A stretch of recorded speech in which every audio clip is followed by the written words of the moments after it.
తెల్లవారబోతోంది. బ్రహ్మరాక్షసుల గృహాల నుంచి వేదఘోష, అంతపురంలో మంగళ తూర్యారావాలు. దశగ్రీవుడు నిద్రలేచాడు. వెంటనే సీతాదేవి గుర్తుకొచ్చింది. హడావిడిగా అశోకవనానికి బయలుదేరాడు. దేవేంద్రుని వెంట దేవ గంధర్వ యువతులు నడిచినట్టుగా శతాధికంగా అంగనామణులు అతడి వెంట నడిచారు. వారిలో కొందరు బంగారు కాగడాలు, గిన్నెలు పట్టుకున్నారు. కొందరు వింజామణులు వీస్తున్నారు. మెరుపు తీగల్లాగా రావణుని వెంట సంబరంతో నడిచి వస్తున్నారు. రావణాసురుడు ద్వారంలో కాగడాల కాంతులలో మెరిసిపోతున్నాడు. క్రూరంగా ఇరిపెక్కిన కన్నులతో అమృతాన్ని చిలికితే వచ్చిన నరుగలాగా తెల్లని విలువైన వస్త్రాలు ధరించి విలాసంగా సవరించుకుంటూ నడుస్తున్నాడు. వీడే రావణుడై ఉంటాడని అనుకున్నాడు హనుమంతుడు.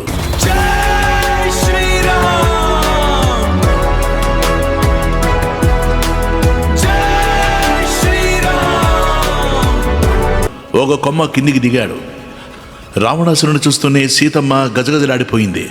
వెనుగాలికి కదలాడే అరటి చెట్టులా కంపించింది. కాళ్ళు ముడుచుకొని శరీరం దాచుకుని కూర్చుంది.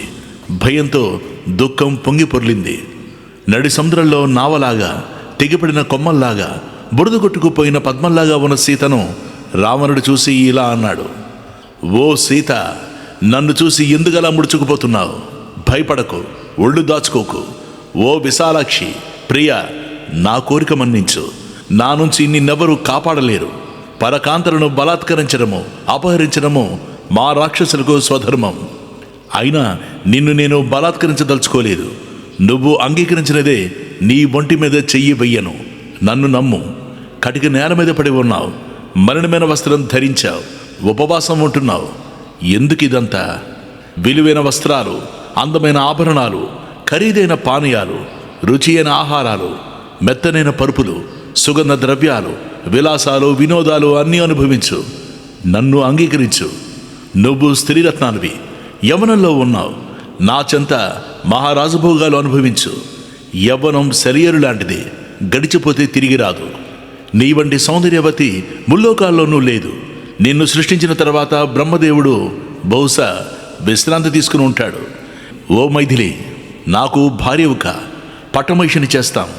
సర్వ సంపదలు, సమస్త సామ్రాజ్యము నీకు సమర్పిస్తాం. నేను నీకు దాసున్నవుతాను. మరొక్క మాట, నీకోసమనే సమస్త భూమిని జయించి నీ తండ్రి జనకునికి బహుమతిగా సమర్పిస్తాను. నాకు సాటి వచ్చే మహావీరుడు ముల్లోకాల్లోనూ లేడు. నారచీరలు ధరించి వన్ని తరిగిపోయిన రాముడితో ఏం చేస్తావు? వైదేహి, రాముడు ఇక నీకు కనిపించడు. అతడు ఇక్కడికి రావడం కల్లా నా నుంచి నిన్ను తప్పించడమో అసంభవం. తపస్సులో కానీ, బలంలో కానీ, పరాక్రమంలో కానీ, ధనంలో కానీ, తేజస్సులో కానీ, యశస్సులో కానీ రాముడు నాకు సాటిరాడు అన్నాడు. అతడి మాటలకు నిలువున వణికిపోతున్న సీతాదేవి తన భర్తనే తలుచుకుంటూ గుండెలు చెక్కపెట్టుకొని గడ్డిపోచను అడ్డుగా పెట్టుకొని సమాధానం చెప్పింది. రావణ, నీ మనస్సును నా నుంచి మరణించుకో. పాపాత్ముడు పుణ్యసిద్ధికి అనర్హుడు. నువ్వు నన్ను కోరడం అనుచితం. పవిత్రమైన గొప్ప వంశంలో పుట్టిన నేను తప్పు చెయ్యలేను. నేను పరుణ భార్యని, నీకు ఇల్లాలని కాను. ధర్మ మార్గం గుర్తించి మసలుకో. నువ్వు నీ భార్యలను సంరక్షించుకున్నట్టే పరులు కూడా తమ భార్యల్ని కాపాడుకుంటారు. నిన్ను నీవే ఉదాహరణ చేసుకో. నీ ధర్మపత్నులతో నువ్వు ఆనందించు. అలా కాక పరుల భార్యల్ని ఆశిస్తే పరాభవం తప్పదు. విచక్షణలు చెప్పే హితవును ఆలకించకపోతే నీ రాక్షస వంశం సర్వనాశనమవుతుంది. నీ వంటి అధర్మపారాయణుల వల్ల రాజ్యాలు, సంపదలు నాశనమవుతుంటాయి. నీ ఒక్కడి అపరాధం వల్ల లంక సామ్రాజ్యమంతా తొందరలోనే నశించిపోతుంది. అప్పుడు పంచభూతాలు ఆనందిస్తాయి. ఐశ్వర్యంతో గాని, ధనంతో గాని నన్ను ప్రలోభ పెట్టలేవు. సూర్యుడిని, సూర్యకాంతిని విడదీయలేనట్టే నన్ను శ్రీరామునుంచి ఏ శక్తి దూరం చెయ్యలేదు. లోకనాథుడైన శ్రీరాముడి భుజం దిండుగా విశ్రమించిన నేను మరొకటి భుజంపై ఎలా విశ్రమించగలను? బుద్ధిమంతుడికి చదువులాగా నేను రాముడికే చెందినదాన్ని. ఓ రావణ, నన్ను రాముడి దగ్గరకు చేర్చు. జీవించాలని కోరిక నీకుంటే రాముణ్ణి మంచి చేసుకో. అతడు శరణాగత వత్సలుడు. నన్ను సమర్పించి శరణ వేడుకో. లేదా రాముడి ధనుష్టంకారం త్వరలో వింటావు. త్వరలోనే రామలక్ష్మణుల బాణాలు నిప్పులు గక్కుతున్న పాముల్లాగా వచ్చి పడతాయి. రాక్షసుల్ని మొత్తం సంహరించే ఆ బాణాలతో లంకాపట్టణం త్వరలోనే క్రిక్కిరిసిపోతుంది. గరుత్మంతుడు పాముల్ని చీల్చి చెండాడినట్టు రామ గరుత్మంతుడు రాక్షస సర్పాలను వధిస్తాడు. రాక్షసుల బారి నుంచి విష్ణువు లక్ష్మిని కాపాడినట్టు నీ చెర నుంచి నన్ను రాముడు విడిపిస్తాడు. రామలక్ష్మణుడు గాలి సోకితే చాలు నువ్వు నిలువలేక పారిపోతావు. పురుడు వాసన తగిలితే కుక్క నిలబడుతుందా? రామలక్ష్మణుల్లో ఏ ఒక్కరిని నువ్వు ఎదుర్కోలేవు. అటువంటిది ఇద్దరిని ఎదిరించడం పూర్తిగా అసంభవం. లక్ష్మణుడితో కలిసి నా ప్రాణనాథుడు శ్రీరాముడు త్వరలోనే సూర్యుడు తన కిరణాలతో నీటి బిందువుల్ని ఇంకింపజేసినట్టు నీ ప్రాణాలను తన బాణాలతో హరిస్తాడు. ఈటల వంటి మాటలు వింటూనే రావణుడు క్రోధంతో ఊగిపోయాడు. కానీ తనను తాను నిగ్రహించుకున్నాడు. సీత, నీపై నాకున్న కామం నా క్రోధాన్ని నిలువరిస్తోంది. అందువల్ల నిన్ను నేను చంపలేకపోతున్నాను. లేకపోతేనా? సీత, నేను పెట్టిన గడువు ఇంకా 2 నెలలు. అప్పటికి నువ్వు మనసు మార్చుకున్నావా? సరే, లేకపోతే ఆ మర్నాడే నా ఉదయ భోజనానికి రాక్షసులు నిన్ను మా వంటశాలకు తరలిస్తారు. దానితో మరింత ధైర్యం పుంజుకుని సీతమ్మ, రాక్షసాదమా, ఈ నీచమైన ఆలోచనల నుంచి నిన్ను నివారించేవాడే లేడా ఈ లంకలో? దేవేంద్రుడికి సచీదేవిలాగా ధర్మాత్ముడైన రామునికి ధర్మపత్ని అయిన నన్ను నువ్వు తప్ప మరొకడెవరూ అలా కోరుకోడు. ఈ మహాపాపానికి నువ్వు పరిహారం చెల్లించుకోక తప్పదు. నా రఘురాముడు మత్తమాతంగం, నీవో కుందేటి పిల్లవు. అతడి కంటపడకుండా సిగ్గులేని వాడివై ఇలా మోసం చేశావు. కంటపడితే ఇక జీవించి ఉండవు. నన్ను కామదృష్టితో చూస్తున్న నీ క్రూరమైన కన్నులు ఇంకా ఎందుకు రాలిపోలేదు? నాతో ఇంత అనుచితంగా జుగుప్సాకరంగా మాట్లాడుతున్న నీ నాలుక ఇంకా ఎందుకని చీలిపోలేదు? నా స్వామి అనుమతి పొందలేదు కదా అని తపస్సులను వృధా చేయడం ఎందుకులే అని నిన్ను భస్మం చేయకుండా విడిచిపెడుతున్నాను. అసలు నన్ను రాముడి నుంచి వేరు చేయడం ఎవరి వల్ల కాని పని. కేవలం నీ చావు కోసమే విధి ఇలా సంకల్పించింది, సందేహం లేదు అంది ఆవేశంగా సీత. రావణుడు ఉరిమి చూశాడు. భయంకరంగా కోపంతో ఎర్రబడ్డ నేత్రాలతో సీతాదేవిని చూపు మరల్చకుండా చూస్తూ బుసలు కొడుతున్న భుజంగల్లా, మైథిలి, సూర్యుడు చీకటిని అంతమొందించినట్టు నిన్ను నశింపజేస్తానంటూ మీదకు వెళ్ళి తమాయించుకున్నాడు. ఓ రాక్షసాంగులారా, ఏది ఎలా చేస్తే ఈ సీత వెంటనే నాకు ఎలా లొంగుతుందో అది అలా వెంటనే చెయ్యండి. అన్నీ ఆచరించండి. సామ దాన భేద దండోపాయాలు ప్రయత్నించండి. ఎలాగైనా సరే సీతను లొంగదీయండి అని ఆజ్ఞాపించాడు. రావణాసురుడి చిన్న భార్య ధాన్యమాలిని అతన్ని గట్టిగా కౌగిలించుకుని, మహారాజా, మానవమాతృరాలైన ఈ దీనురాలితో ఏమి ఆనందిస్తావు? నీ దివ్య భోగాలకు అర్హురాలు కాదు. పైగా నిన్ను ఇష్టపడని స్త్రీతో అందమా ఆనందమా అంది. రావణుడు వెనక్కి మరలి అట్టహాసంగా చూస్తూ వెళ్ళిపోయాడు. అతడి వెంట అంతఃపురాంగణలందరూ నిష్క్రమించారు. ఇక రాక్షసాంగనులు విజృంభించారు. సీతాదేవిని భయపెట్టడము, ప్రలోభ పెట్టడము మొదలుపెట్టారు. సీత, ఈ రావణుడు మహావీరుడు. ఇతనికి భార్యవై భోగభాగ్యాలు అనుభవించు. దేవతలను, దేవేంద్రుడిని గజగజలాడించిన రావణుడే స్వయంగా నిన్ను కోరితే తిరస్కరిస్తావేమిటి? వెరిదానిలా ఉన్నావు. మండోదరిని, తక్కిన అంతఃపుర కాంతల్ని కాదని రావణుడు నీ వెంట పడడం నిజంగా నీ అదృష్టం. లంకేశ్వరుడికి భార్య కావడం కన్నా మానవమాతృడికి ఇల్లాలవ్వడం గొప్పగా భావిస్తున్నావేమో. పిచ్చిదాన, రాముడి నుంచి మనసు మరల్చుకో అని రాక్షసగణం ఇలా ప్రలోభ పెడుతుంటే కంటికి మంటికి ఏకధారిగా స్రవిస్తున్న కన్నీటిని తుడుచుకొని సీతాదేవి, మీరంతా కలిసి నన్ను నమిలి మింగేయాలనుకుంటే అలాగే మింగేయండి. అంతేగాని మీ మాటలు నేను వినలేను. ఏ మానవ స్త్రీ కూడా రాక్షసుడికి భార్య కాలేదు. దీనుడో రాజ్యహీనుడో నా భర్త నాకు గురువు. అతడంటేనే నాకిష్టం అంది సీత. ఈ సమాధానంతో ఒళ్ళు మండిపోయి రాక్షస స్త్రీలు ఇంకా తీవ్రంగా భయపెట్టడం ప్రారంభించారు. శిశుపావృక్షం మీద గుబురులో దాగిన హనుమంతుడు మౌనంగా అంతా చూస్తున్నాడు. రాక్షస స్త్రీలను తప్పించుకుని సీతాదేవి నెమ్మదిగా అదే శిశుపావృక్షం క్రిందకు చేరుకుంది. సీత, మరీ అతి చెయ్యకు, కష్టాల పాలవుతావు. రావణుణ్ణి భర్తగా అంగీకరించు. సర్వలోకాలకు ఈశ్వరువి నీవే అవుతావు. నా మాట వినమ్మా. వినకపోయావో మేమంతా కలిసి నిన్ను హాయిగా కొంచెం భక్షిస్తాం అంది. వికట అనే మరో రాక్షసి తన పిడికిలి బిగించి, చూడు, నీ మీద జాలితో ఇప్పటిదాకా సహించి ఊరుకున్నాం. ఇక సహించేది లేదు. నిన్ను ఎవడూ రక్షించలేడు. ఈ కన్నీరాపు. మేము చెప్పినట్టు చెయ్యి. చెప్పినట్టు చెయ్యకపోయావో నీ గుండెలు చీల్చి నెత్తురు తాగేస్తాను అంటూ భయపెట్టింది. సోలం తిప్పుతూ చండోదరి అనే మరో రాక్షసి గంతులు వేస్తూ వచ్చి ఇలా అంది, సీత, నిన్ను చూసినప్పటి నుంచి నీ నెత్తురు తాగాలని, నీ మాంసం తినాలని నోరూరుతోంది అని. గొంతు నులిమేస్తానంటూ ప్రగస అనే మరో రాక్షసి వచ్చింది. కాదు, అందరం సమానంగా పంచుకు తిందాం అంది అజాముఖి. ఈమెను చంపేశామని రావణుడికి కబురు పంపండి అంది శూర్పణఖ. మద్యం తెప్పించండి, మనిషి మాంసం తిని నృత్యం చేద్దాం అంటూ మరొక రాక్షసి ఎగిరి గంతేసింది. ఇలా అంతా భయపడుతుంటే సీతాదేవి ధైర్యం పూర్తిగా కోల్పోయి బోరుబోరును విలపించింది. ఓ రాక్షసాంగులారా, మీరంతా కలిసి నన్ను చంపినా సరే, చంపుకు తిన్నా సరే మీ మాటలు అంగీకరించలేను అని భయంతో వణికిపోతూ ఈ మాటలు ఎలాగో చెప్పింది. సీతమ్మ నెమ్మదిగా లేచింది.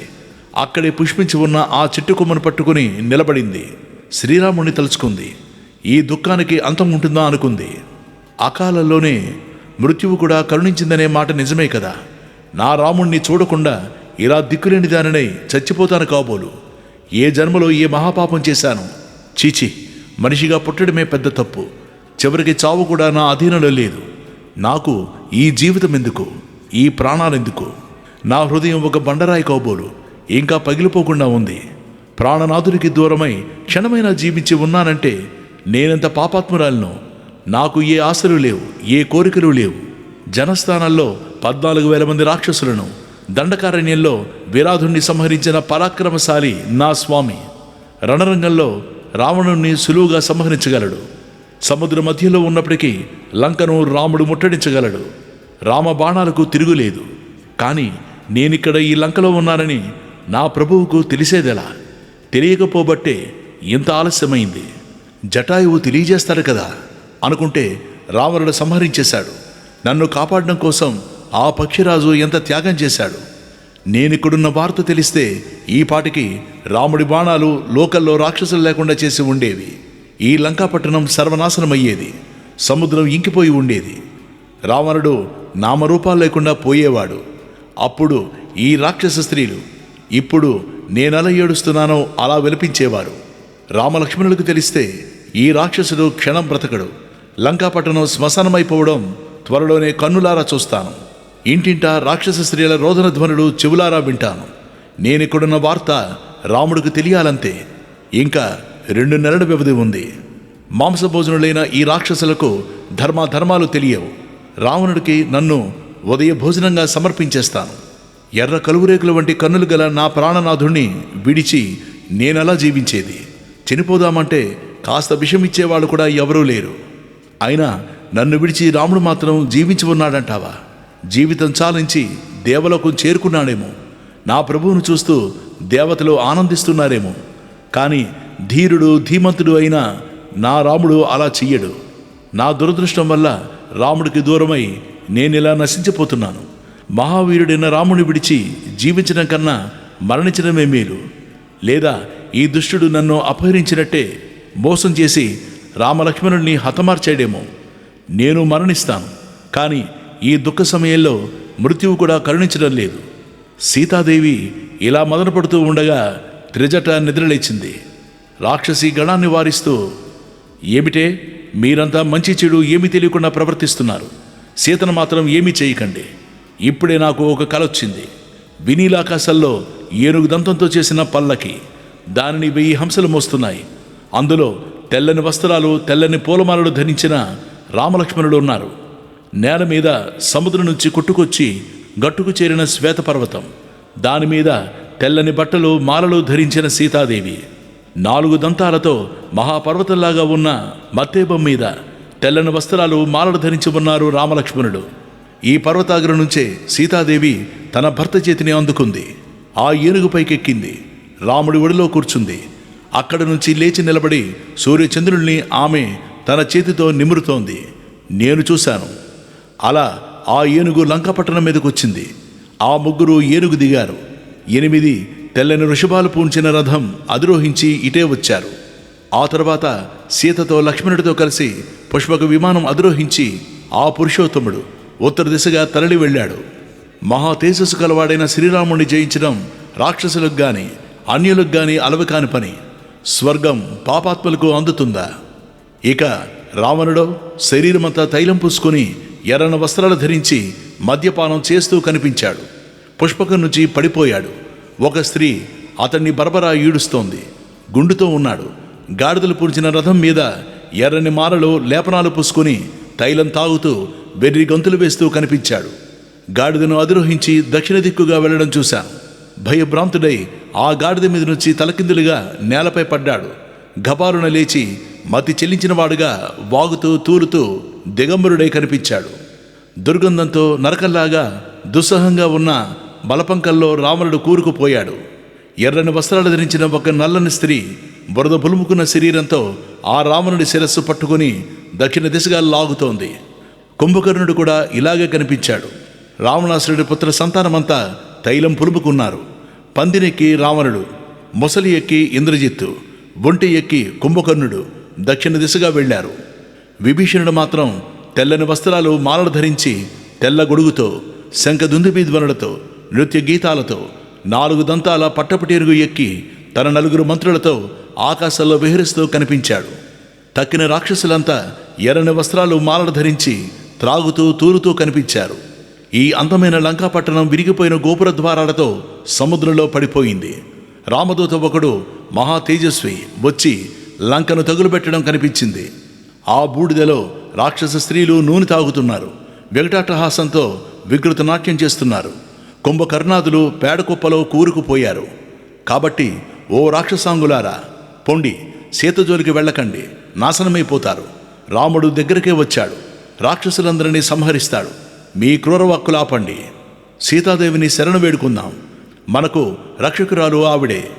రాక్షసేంద్రుడి వినాశము, రాముడి విజయము తథ్యం. త్వరలోనే సీతాదేవి కోరిక నెరవేరుతుంది అంది త్రిజట. ఈ మాటలు వింటూనే సీతాదేవి నేత్రపద్మాలు వికసించాయి. శ్రీరాముడు ఎదుటి నిలిచిన అనుభూతి కలిగింది. చెట్టు మీద పిట్ట శుభసూచకంగా మళ్ళీ మళ్ళీ కూసింది.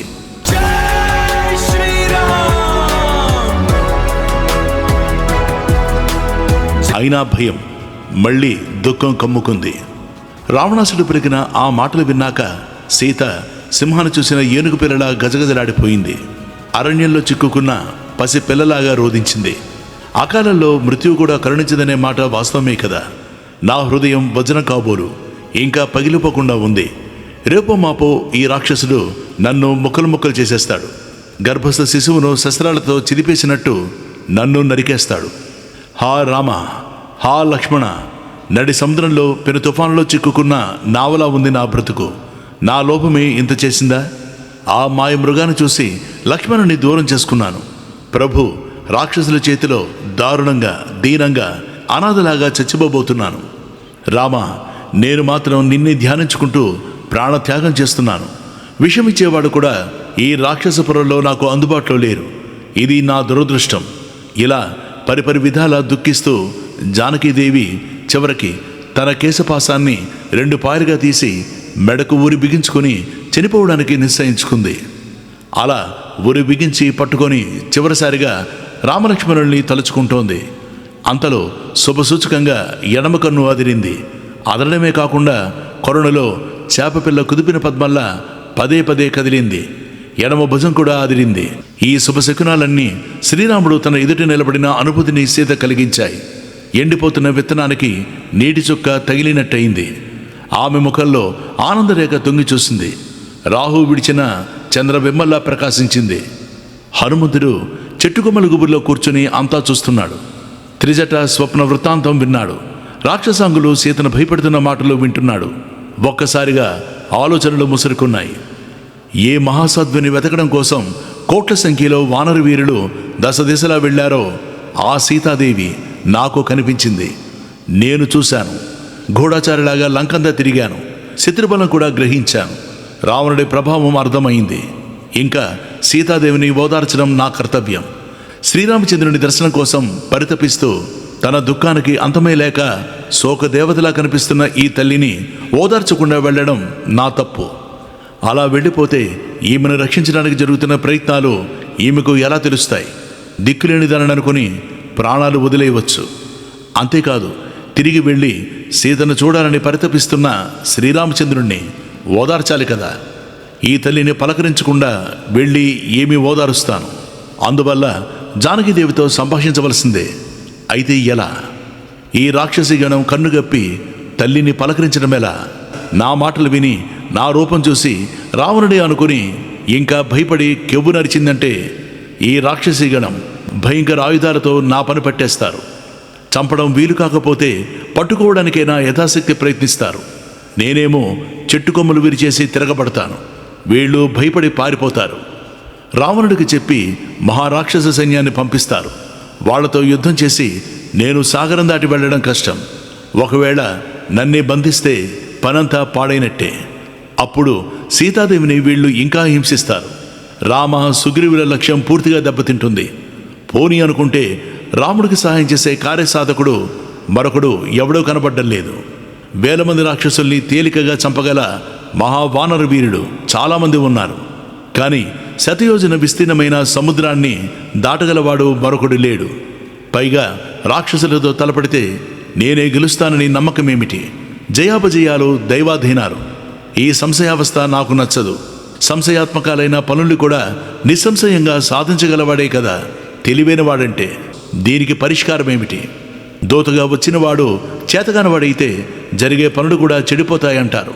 తమను తాము మహామేధావులుగా సంభావించుకునే దోతలు రాజకార్యాలను భంగపరుస్తుంటారు.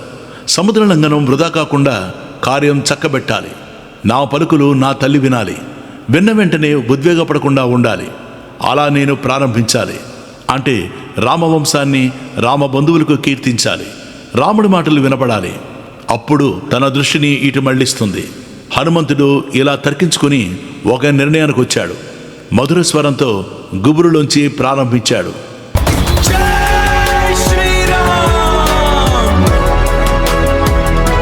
అనగనగా దశరథుడినే మహారాజు అంటూ సంపాతి మాటతో నేను శతయోజన విస్తీర్ణమైన సముద్రం దాటి ఇక్కడికి వచ్చాను. రాముడు వర్ణించినట్టే ఉన్న సీతాదేవిని చూశాను అని ఆగాడు హనుమంతుడు. సీత ఆశ్చర్యపోయింది. తలెత్తి చెట్టుకేసి పరిశీలనగా చూస్తుంది. తెల్లని వస్త్రం ధరించి మెరుపు ముద్దలా ఉన్న హనుమంతుడు కనిపించాడు. కన్నులు బంగారంలా మెరుస్తున్నాయి. ఏమిటి రూపమని సీత భయపడింది. రామలక్ష్మణుడి తలుచుకుంటూ లోపలే కుమిలిపోయింది. ఇది స్వప్నమేమో అనుకుంది. కలలో కోతి కనిపించడం అశుభమన్నారు కదా. రామలక్ష్మణులకు జనక మహారాజుకు శుభముగుగాక అని మనసులోనే ఆకాంక్షించింది. నిద్రయేరా అని నాకు కల ఎక్కడిది.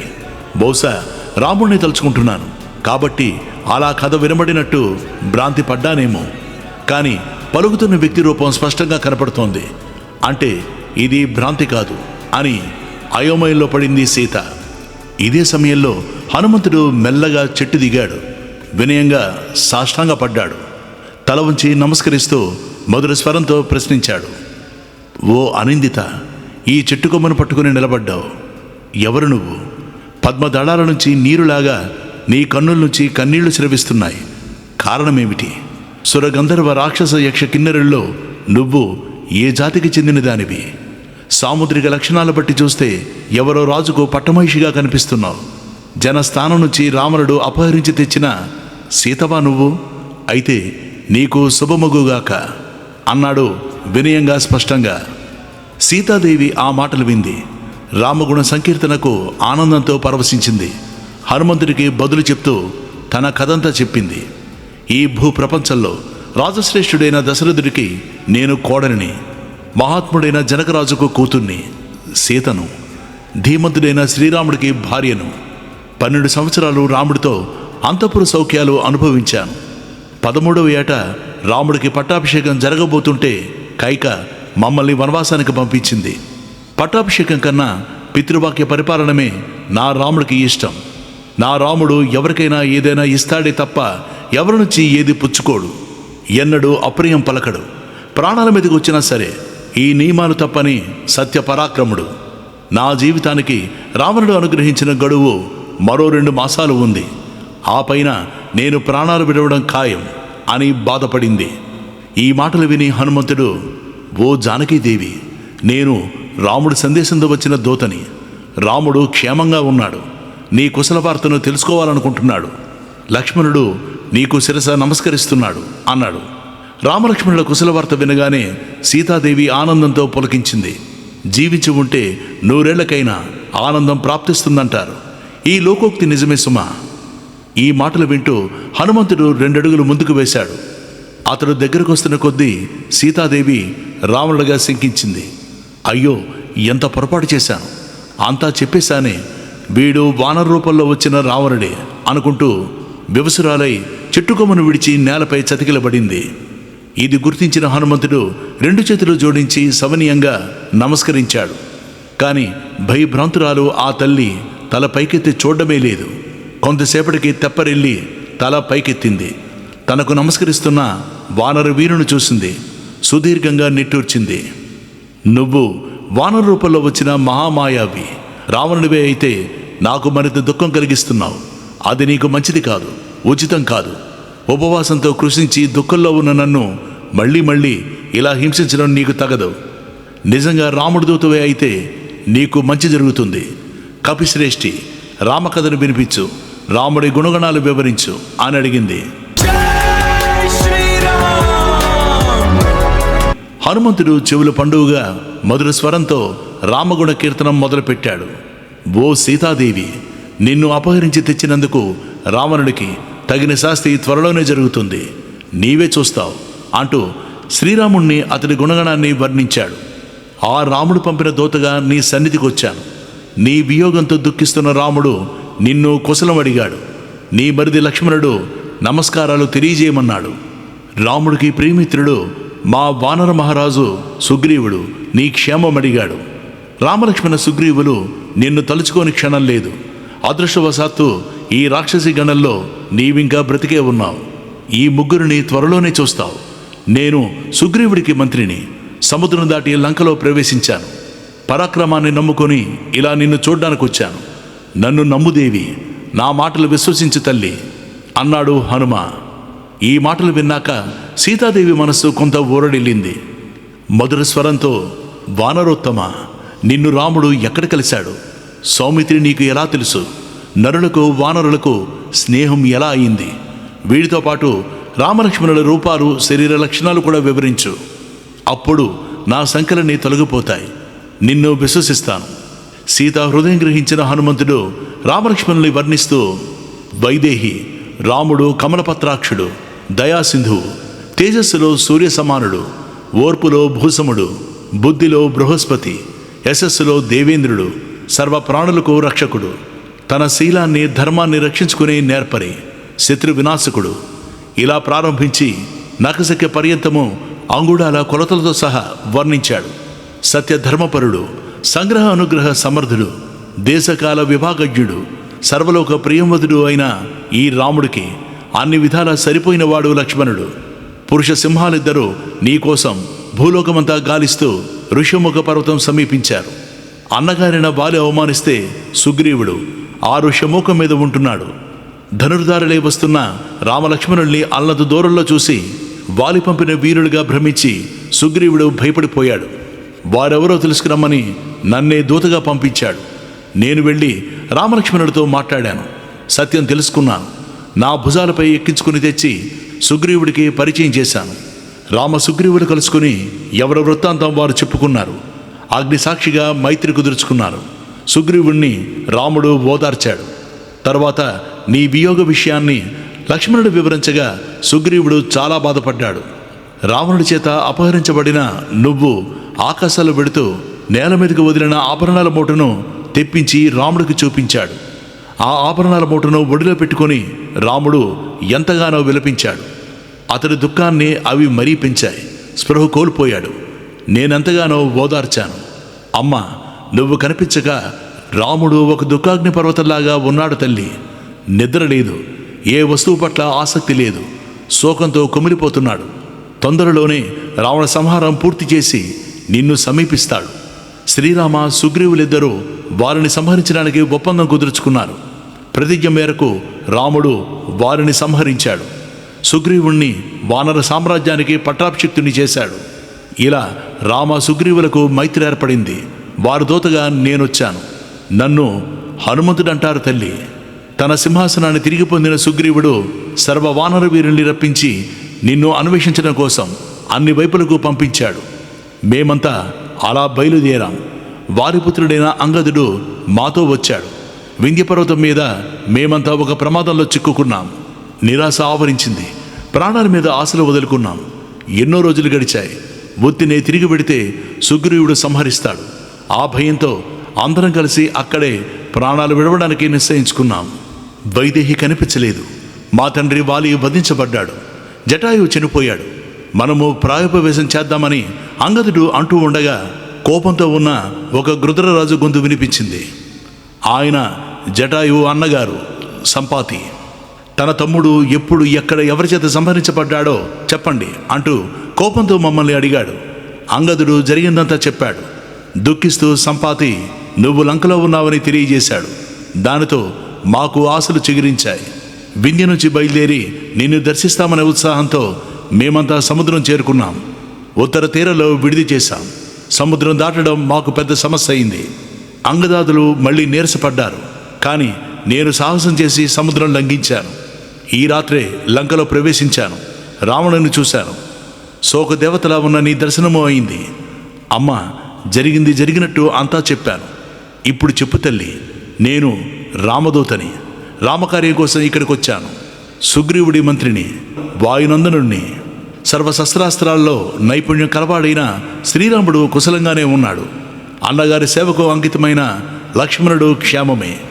నా అదృష్టం బాగుంది. నీ దర్శనం లభించింది. ఇంకా మా వానర సమూహానికి భయం లేదు. నేను వెళ్ళి నువ్వు జీవించి ఉన్న వార్తను తెలియజేస్తాను. దైవవశాత్తు సముద్ర లంఘనం వ్యర్థం కాలేదు. నిన్ను దర్శించిన కీర్తి నాకు దక్కడం నిజంగా అదృష్టం. మహాబలవంతుడైన కపీశ్వరుడు కేసరి మా తండ్రి. ఆయన మాల్యవత్ పర్వతం నుంచి గోకర్ణం వెడుతూ మధ్యలో దేవర్షుల కొరకై పుణ్యతీర్థంలో సంభసాధనుడు అనే రాక్షసుని సంహరించాడు. మా తల్లి అంజనాదేవి. వాయుదేవుని కృప వల్ల ఆమెకు నేను జన్మించాను. చిన్నప్పుడు చేసిన ఒకానొక ఘనకార్యం వల్ల హనుమంతుడిగా పేరు పొందాను. వైదేహి, నీకు విశ్వాసం కుదరడం కోసం నీ భర్త గుణగణాలను రూపురేఖలను వర్ణించి చెప్పాను. త్వరలోనే రాముడు వచ్చి నిన్ను ఇక్కడి నుంచి తీసుకుబెడతాడు. రావణుణ్ణి సంహరిస్తాడు. ఇంత సుదీర్ఘంగా హనుమంతుడు చెబితే అప్పుడు సీతకు నమ్మకం కుదిరింది. రామదూతగా విశ్వసించింది. హృదయం ఉక్కిరిబిక్కిరవుతోంది. ఆనంద భాష్పాలు అప్రయత్నంగా జలజల రాలుతున్నాయి. ఇంతలో హనుమంతుడు, మైథిలి, నీకు అంతా చెప్పాను. ఓరడిల్లు తల్లి. నేను ఏం చేయాలో ఆజ్ఞాపించు. మరి నేను తిరిగి వెళ్ళాలి అన్నాడు. సీతాదేవి ఏమీ బదులు పలకలేదు. దానితో హనుమంతుడు మళ్ళీ, ఇదిగో రామనామాంకితమైన అంగుళీకం. నీకు నమ్మకం కుదరడం కోసం శ్రీరాముడు పంపించాడు. అందుకో అని ఇచ్చాడు. ఆ అంగుళీకం అందుకోగానే సీతాదేవికి తన భర్తను సాక్షాత్తుగా చూస్తున్నంత ఆనందం కలిగింది. సిగ్గు, హర్షము, తృప్తి ఒక్కసారిగా ముసురుకున్నాయి. వానరోత్తమ, ఈ రాక్షస నిలయంలోకి ఒంటరిగా ప్రవేశించగలిగావంటే నిస్సందేహంగా నువ్వు పరాక్రమవంతుడివే. నువ్వు సమర్థుడివి. నువ్వు తెలివైన వాడివి. రావణాసుడికి కూడా భయపడలేదంటే నువ్వు సామాన్యుడివి కావు. నేను సంభాషించడానికి నువ్వు అర్హుడివే. అందులోనూ రాముడు పంపిన దూతవి. పరీక్షించకుండా రాముడు ఎవరిని ఎక్కడికి పంపడు. నా దగ్గరకు అసలు పంపడు. అదృష్టవశాత్తు రామలక్ష్మణులు కుశలంగా ఉన్నారు. అంతే చాలు. రాముడు క్షేమంగా ఉంటే ఇంకా కొదవ ఏమిటి? కోపించి ముల్లోకాలను దహించవేయగలడు. ఇద్దరూ అంతటి శక్తిమంతులే. కానీ నా దుఃఖానికే అంతం కనిపించడం లేదు. నా రాముడు కూడా ఇలాగే దుఃఖించడం లేదు కదా. విధి నిర్వహణలో మానడం లేదు కదా. మిత్రులతో కులాసాగా గడుపుతున్నాడా? కపివీర, కౌసల్యాదేవికి సుమిత్రాదేవికి కుశల వార్తలు తెలుస్తున్నాయా? భరతుడు క్షేమమేనా? నా కోసమని అక్షోహిణీల సైన్యం పంపుతాడంటావా? వానరాధిపతి సుగ్రీవుడు కవిసేనతో తరలి వస్తాడంటావా? రణరంగంలో మిత్రుడితో బంధువులతో చచ్చిపడి ఉన్న రావణుణ్ణి త్వరలో చూస్తానంటావా? కానీ ఒక్క మాట, దూతగా నువ్వు వచ్చావు కాబట్టి ఇదేదో తేలేదాకా జీవించే ఉంటాను. సీతాదేవి ఇలా ప్రశ్నల వర్షం కురిపించింది. హనుమంతుడు శిరస్సు వంచి నమస్కరిస్తూ సమాధానం చెప్పాడు. జానకి, నువ్వు ఇక్కడ ఉన్నావని రాముడికి తెలియదు. లేకపోతే ఈ పాటికి సచీదేవిని దేవేంద్రుడు తీసుకువెళ్ళినట్లు నిన్ను తీసుకుని వెళ్ళి ఉండేవాడు. నేను వెళ్ళి చెబుతాను. అప్పుడు వెంటనే బయలుదేరి వస్తాడు. వృక్ష వానర సైన్యంతో కదిలి వస్తాడు. లంకలో రాక్షసులందరినీ సంహరిస్తాడు.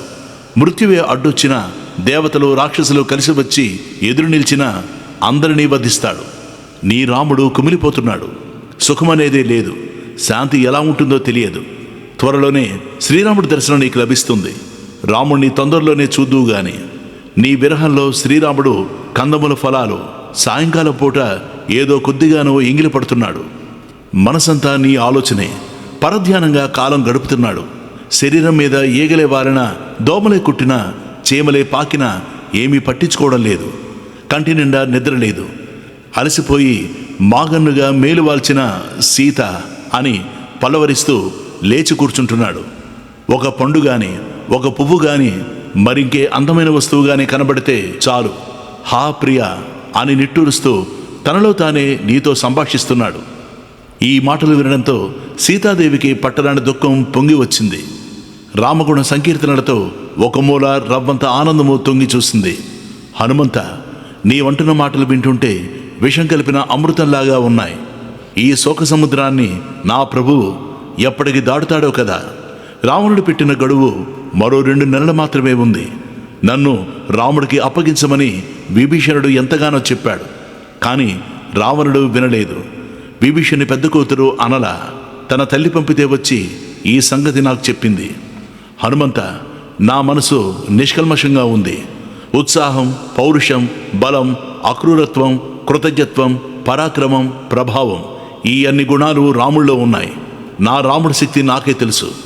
బాణాలే సూర్యకిరణాలుగా రాముడు అనే సూర్యుడు రాక్షసులు అనే సరస్సులను ఇర్రింకజేస్తాడు అంటూ బలబల ఏడ్చేసింది సీతాదేవి. మరిక మాట పెగల్లేదు. అప్పుడు హనుమంతుడు, జనకసుత, దుఃఖించుకు. నేను వెళ్ళి నువ్వు ఇక్కడ ఉన్న వార్తను అందించగానే వృక్షవానర మహాసైన్యంతో రాముడు బయలుదేరి వస్తాడు. లేదంటావా, నిన్ను ఇప్పుడే ఈ శోకసాగరం నుంచి ఒడ్డుకు చేరుస్తాను. నా వీపుపై అధిరోహించు. రావణుడితో సహా ఈ లంకంతటిని మొయ్యగలిగిన శక్తి నాకుంది. నిన్ను వెంటనే ప్రశ్రవణ పర్వతంపై ఉన్న రాముడి దగ్గరకు చేరుస్తాను అన్నాడు హనుమంతుడు. సీత ఆనందాన్ని, ఆశ్చర్యాన్ని ప్రకటించి, హనుమంత, నువ్వు చూస్తే పిల్లిలా ఉన్నావు. నన్ను మోసుకుని రామసన్నిధికి తీసుకువెడతానంటున్నావు. ఎలా సాధ్యమేనా అంది.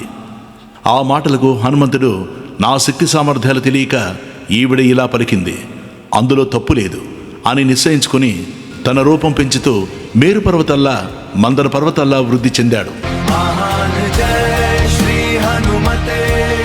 జనకసుత, పర్వతాలతో, వనాలతో, భవనాలు, వీధులు, ప్రాకారాలు, తోరణాలతో, రావణాసురుడితో సహా ఈ మొత్తం లంకను మోసుకుపోగలిగిన శక్తి నాకుంది. ఇప్పటికైనా నీ అనుమానాలు, సందేహాలు విడిచిపెట్టు. రామలక్ష్మణులను ఈరోజే దుఃఖం నుంచి విముక్తులిచ్చేయి అని గంభీర స్వరంతో అన్నాడు. ఆశ్చర్యంతో చూసిన సీతాదేవి, హనుమంత, నీ శక్తిని, నీ బలాన్ని తెలుసుకున్నాను. వాయువుతో సమానమైన గమనము, అగ్నికి సాటి వచ్చే తేజస్సు నీది.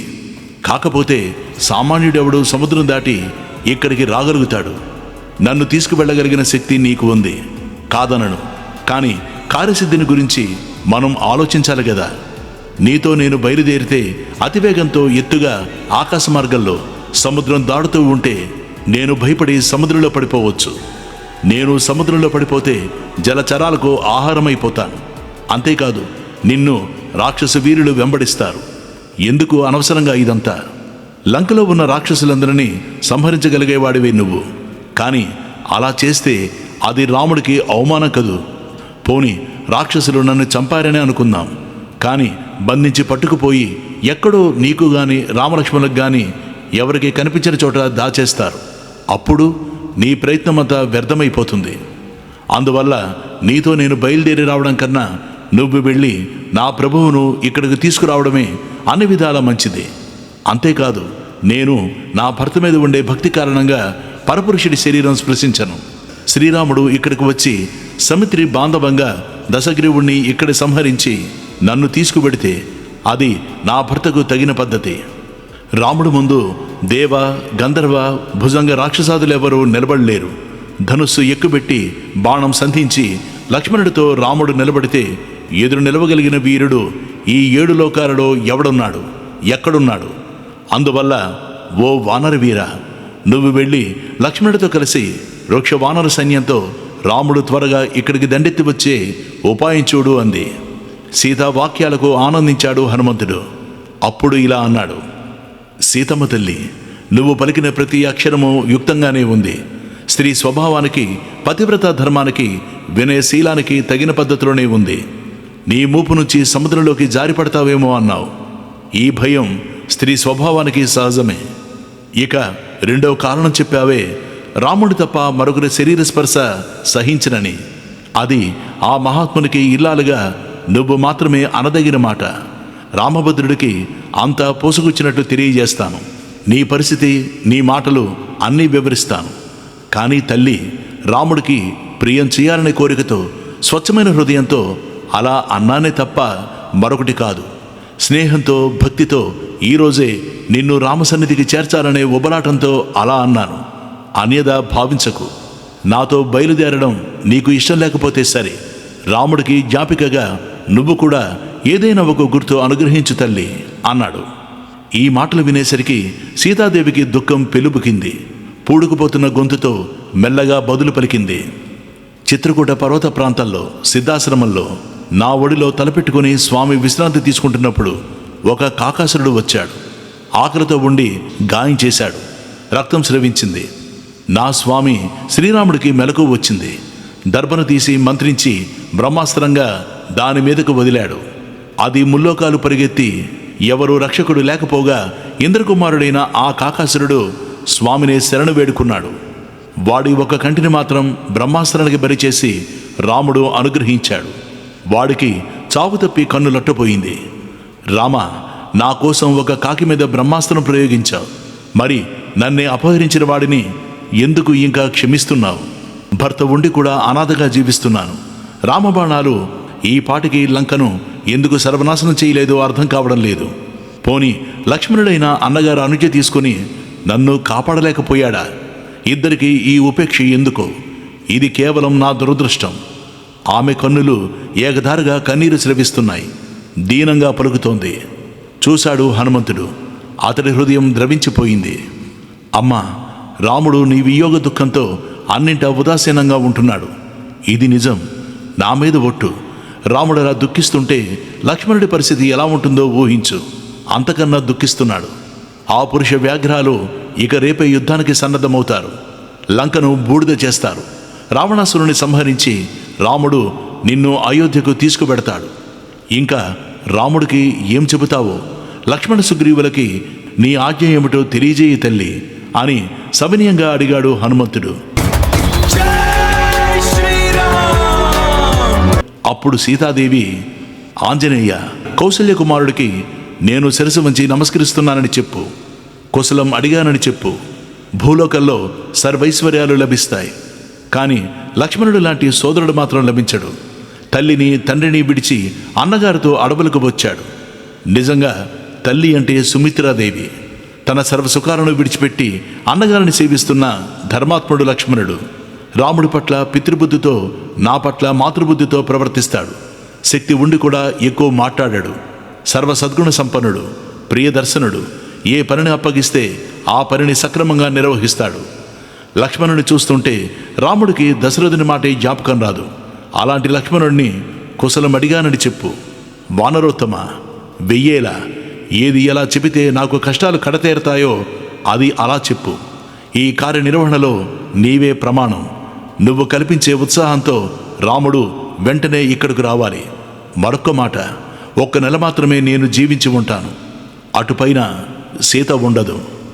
ఈ మాటను నువ్వు మర్చిపోకుండా మరీ మరీ గట్టిగా చెప్పాలి అంటూ 2 నుంచి చూడమణిని తీసి ఇది రాముడికి అందించాలి అని హనుమంతుడికి ఇచ్చింది. చూడమణిని స్వీకరించాడు హనుమంతుడు. తన వేలికి తగిలించుకోబోయాడు.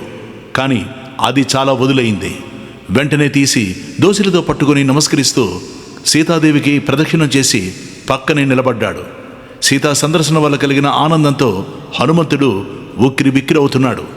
మనసు అప్పుడే రామ సన్నిధికి చేరుకుంది. శరీరం మాత్రమే అక్కడ నిలిచి ఉంది.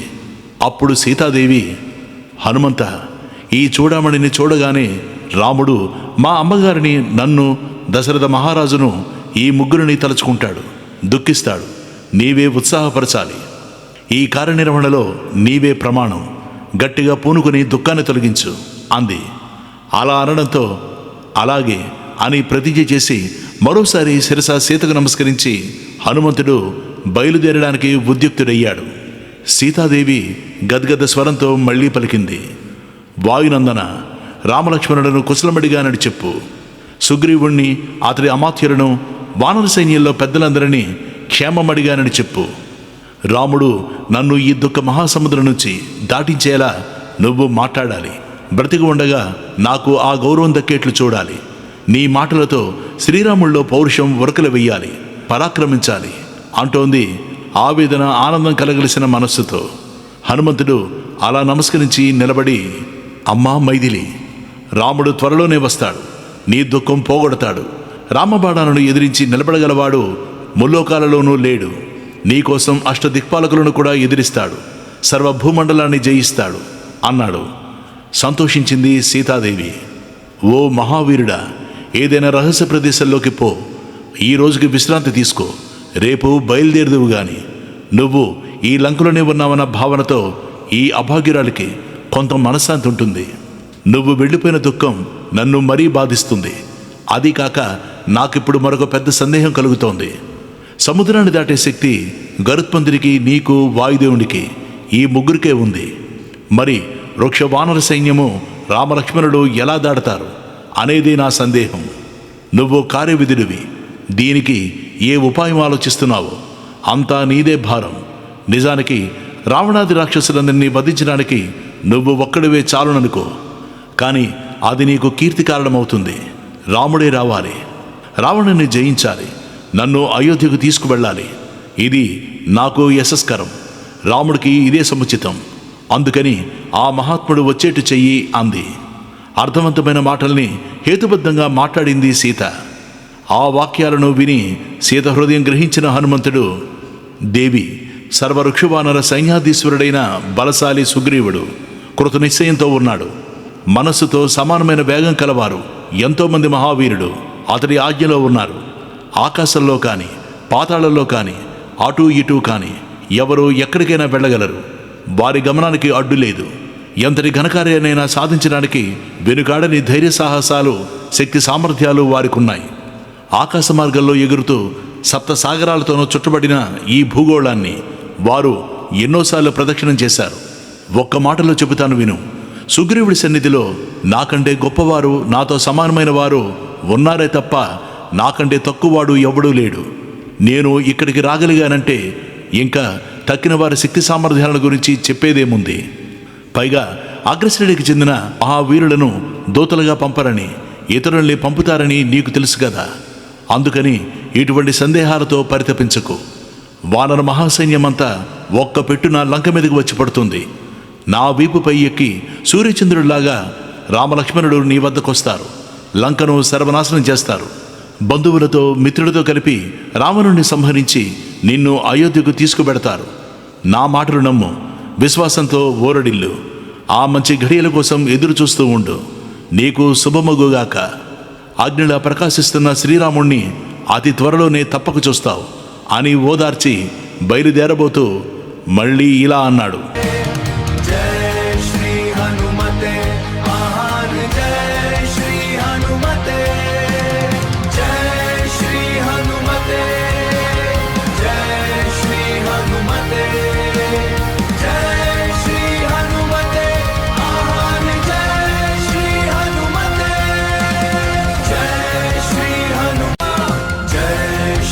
हनुमते